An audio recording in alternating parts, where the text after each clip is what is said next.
Anda kembali di iNewsroom bersama dengan saya Reinhard Sirait. Pemirsa, tim kuasa hukum terdakwa kasus korupsi BTS 4G Kominfo Irwan Hermawan menyerahkan uang jutaan dolar ke Kejaksaan Agung. Total uang yang dibawa Magdir senilai 1,8 juta dolar Amerika Serikat atau 27 miliar rupiah.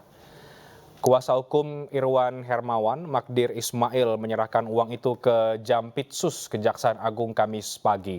Magdir mengklaim uang yang ia serahkan adalah uang yang dititipkan seseorang ke kantornya berkaitan dengan kasus korupsi BTS Bakti Kominfo. Namun Magdir tidak merinci siapa orang yang menitipkan uang tersebut. Uang yang diserahkan Magdir berbentuk pecahan dolar Amerika Serikat dengan nilai 1,8 juta dolar atau 27 miliar rupiah. Magdir mengklaim penyerahan uang itu adalah wujud komitmen kliennya, Irwan Hermawan, yang menjadi terdakwa kasus korupsi BTS 4G Bakti Kominfo.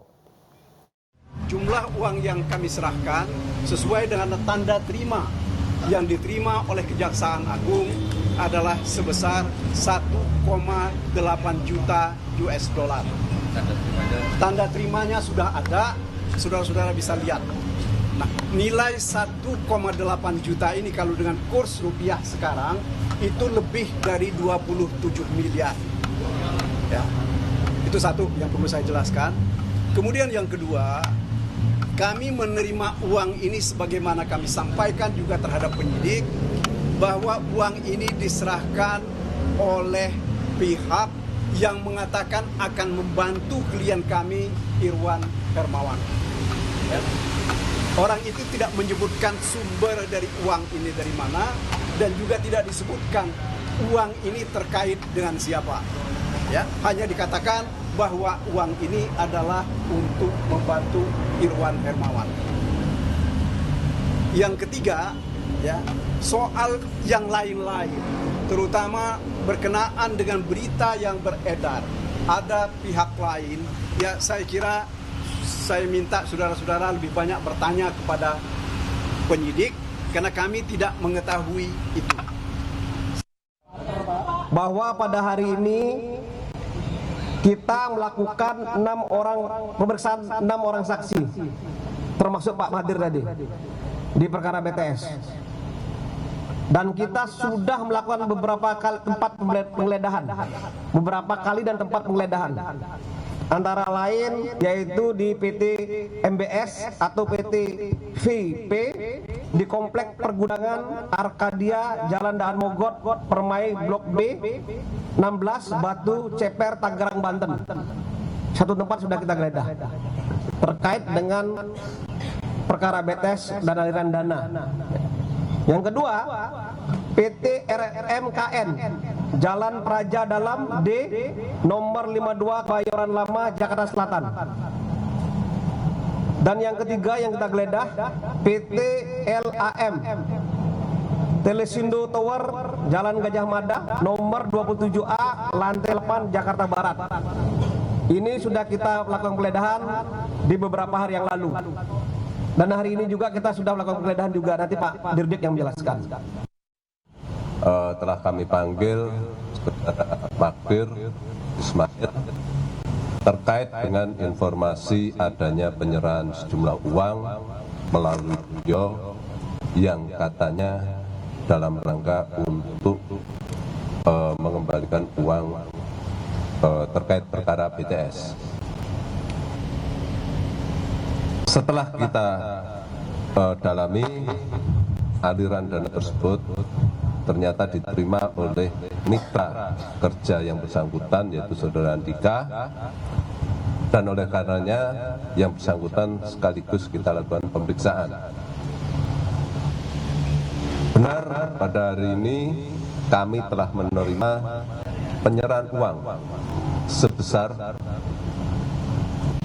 1,8 juta US dollar atau setara dengan 27 miliar, dan selanjutnya dalam rangka untuk membuat terang, mencari tahu apa kaitannya, asal usulnya terkait dengan uang tersebut, maka yang bersangkutan kami periksa,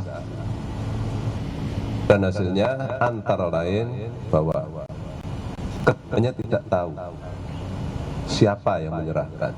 Inisialnya S, tapi latar belakangnya dan asal dari mana maksud tujuannya sampai hari ini kami tidak tahu. Dan oleh karenanya pada hari ini juga kami melakukan pemeriksaan kantor yang bersangkutan untuk mencari alat bukti terkait dengan siapa yang menyerahkan. Untuk mengetahui informasi terkini terkait dengan pengembalian uang korupsi BTS 4G Kominfo, kami telah terhubung dengan Ismalia Meida Sari di Gedung Kejaksaan Agung RI. Ismalia, setelah ada pengembalian uang 27 miliar rupiah, apalagi perkembangan terbaru dari Kejaksaan Agung terkait dengan pengusutan kasus korupsi BTS 4G Kominfo? Ya, selamat sore Renhard dan juga pemirsa. Memang benar tadi Magdir Ismail yang merupakan kuasa hukum dari salah satu terdakwa kasus korupsi BTS 4G Kominfo, Irwan Hermawan, yang merupakan komisaris dari PT Solitech Media Sinergi, ini telah mengembalikan uang senilai 1,8 US dollar atau jika dirupiahkan ini senilai 27 miliar rupiah. Dan memang tadi Renhard juga pemirsa, untuk Magdir sendiri ini datang ke kantor Kejagung pada pukul sekitar 10.50 dan selesai diperiksa pada sekitar pukul 2 siang tadi. Dan memang tadi penyidik dari Kejagung sendiri, Bapak Kun tadi ini mengatakan bahwa dana yang dikembalikan tersebut ini masih belum diketahui dari siapa dan dari mana, namun penyidik memang tadi mengatakan bahwa yang mengembalikan uang 27 miliar itu berinisialkan S. Dan setelah pemeriksaan selesai, ini tadi Pak Kun tadi juga menyatakan bahwa setelah itu ia akan menggeledah kantor hukum Magdir Ismail guna mengetahui siapakah inisial S ini yang mengembalikan uang 27 miliar yang disinyalir untuk membantu mengembalikan kerugian dari kasus korupsi BTS 4G Kominfo. Dan memang sebelumnya memang kasus korupsi ini telah menyeret 4 terdakwa dan salah satunya ada Irwan Hermawan yang mengaku telah menerima uang sejumlah 119 miliar dan telah dibagikan ke berbagai pihak, salah satunya ke Johnny G. Plate yang dia sudah mentransfer sekitar 20 kali sejak Maret 2021 hingga Oktober 2022. Dan saat ini memang Kejagung ini masih mengusut kasus tersebut, masih mengusut dari manakah aliran dana tersebut hingga tuntas. Renhard. Terima kasih Ismalia untuk informasi Anda langsung dari Kejaksaan Agung di Jakarta. Dan untuk membahas mengenai informasi selengkapnya mengenai pengembalian uang 27 miliar rupiah tersebut, kami akan membahas dengan ahli perundang-undangan Universitas Brawijaya, Pak Aan Eko Widiarto. Selamat sore Pak Aan, apa kabar Pak? Baik, kabar baik Bung Renhard. Baik, Pak Aan, kita mau membahas pengembalian 27 miliar rupiah dari uang dalam proses korupsi BTS 4G Kominfo yang dilakukan oleh salah satu tersangka lewat kuasa hukumnya. Apa yang Pak Aan lihat dari upaya ini sehingga kemudian ada pengembalian uang di saat proses ini tengah diusut lebih dalam lagi?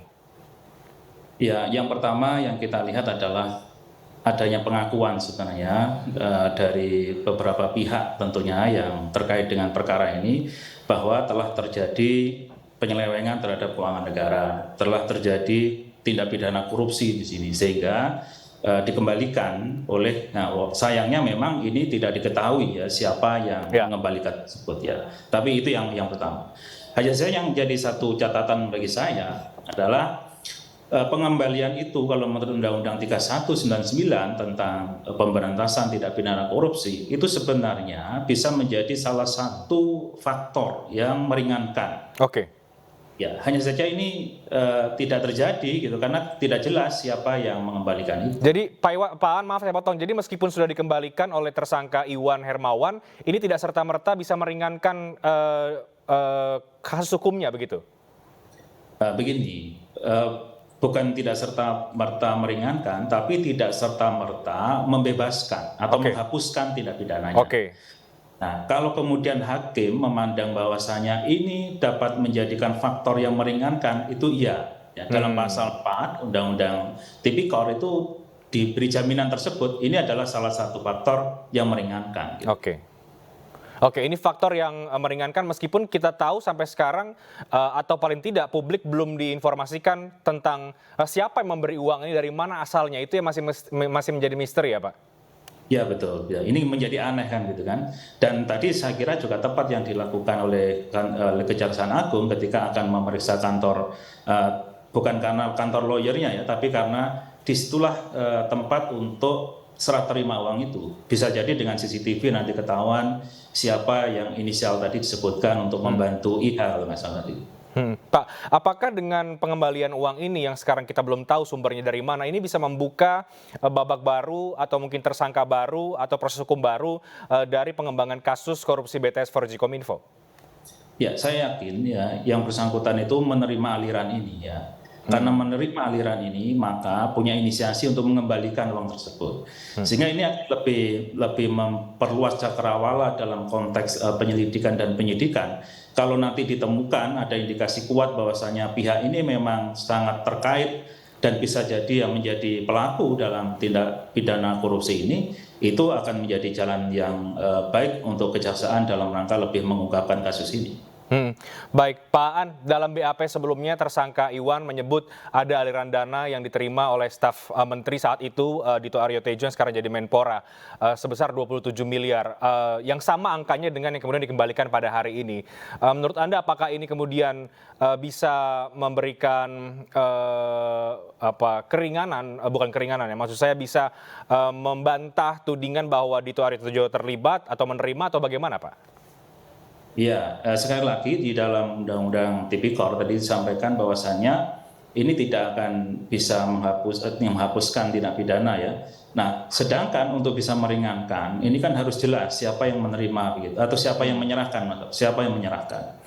Nah, kalau tidak jelas siapa yang menyerahkan, dihubungkan dengan nama apapun, walaupun sama ya, total kerugian yang diderita oleh negara, ya tidak bisa kemudian hukum menyatakan bahwa seseorang itulah yang seharusnya diringankan, atau seseorang itu yang harus dibebaskan, atau seseorang itu yang kemudian tidak perlu terlibat karena sudah menyerahkan kerugian negara itu. Nah, ini memang saya kira diserahkannya uang ini kepada negara itu tidak berpengaruh apa-apa karena tidak jelas ini dari siapa. Oke, dari kacamata Anda, Pak Aan, mengapa kemudian kuasa hukum Magdir Ismail tidak juga kemudian membongkar, memberitahu siapa kemudian orang atau pihak yang menyerahkan uang tersebut kepada kliennya? Ya, bisa jadi karena memang orang yang menyerahkan itu sudah berpesan bahwasanya no name gitu ya, tidak mau disampaikan off the record kan begitu. Sehingga dalam hal ini ya kuasa hukum tidak akan berani menyampaikan ya karena terikat dengan janji terhadap klien ya. Nah, maka dari itu memang tugasnya dari penyidik untuk bisa lebih mengungkap gitu, baik dari penerima uang itu ataupun dari yang menyerahkan uang itu, kan nanti akan kelihatan di CCTV, di kontak elektronik, HP dan sebagainya. Oke, baik Pak Aan, terakhir setelah ada pengembalian uang yang dengan jumlah yang cukup besar ini, menurut Anda apa yang perlu dilakukan Kejaksaan Agung untuk terus mendalami, mengusut tuntas mengenai aliran dana atau korupsi BTS 4G Kominfo ini? Ya, 8 triliun ini bukan angka yang kecil ya, sehingga sangat dimungkinkan pelakunya sangat banyak, sangat masif, kemudian mengalir kemana-mana ini uangnya. Walaupun kalau saya mengamati dari apa yang disampaikan oleh kuasa hukum, ini bukan persoalan korupsi, tapi ini persoalan keterlambatan dalam mengerjakan proyek, begitu. Nah, kalau itu yang didalilkan, sebenarnya kan juga jelas di mana uangnya, di mana barangnya, gitu. Nah, kalau itu tidak jelas, ya jelas indikasi korupsinya akan semakin besar. Nah, maka dari itu saya pikir Kejaksaan Agung perlu dengan upaya keras untuk bisa mengungkapkan dengan dana yang tidak kecil atau uang negara yang tidak kecil ini, lebih memperkuat sumber daya yang dikeluarkan, bahkan ya sinergi karena dengan otorisasi dari KPK ya, kan ada supervisi dari KPK tentunya selalu terus dilakukan dengan Kejaksaan Agung. Nah, dengan sinergi dua lembaga, saya yakin ini bisa diungkapkan ya, ke publik untuk bisa kemudian nanti kerugian negara itu bisa dikembalikan dengan putusan hakim. Syukur-syukur kalau mereka mengembalikan langsung. Ya. Tapi kalau tidak, ya nanti kan bisa dengan putusan bisa dirampas untuk bisa dikembalikan untuk negara. Ya, kita harapkan demikian ya, Pak Aan. Tapi terima kasih banyak waktunya Pak Aan Eko Widiarto, ahli perundang-undangan dari Universitas Brawijaya, sudah berbagi perspektif bersama dengan kami terkait dengan kasus korupsi BTS 4G Kominfo. Terima kasih Pak, selamat sore. Kami akan segera kembali dengan informasi mengenai eksekusi lahan di Jalan Cirende, Lebak Bulus, Jakarta Selatan yang berlangsung ricuh. Tetaplah bersama kami.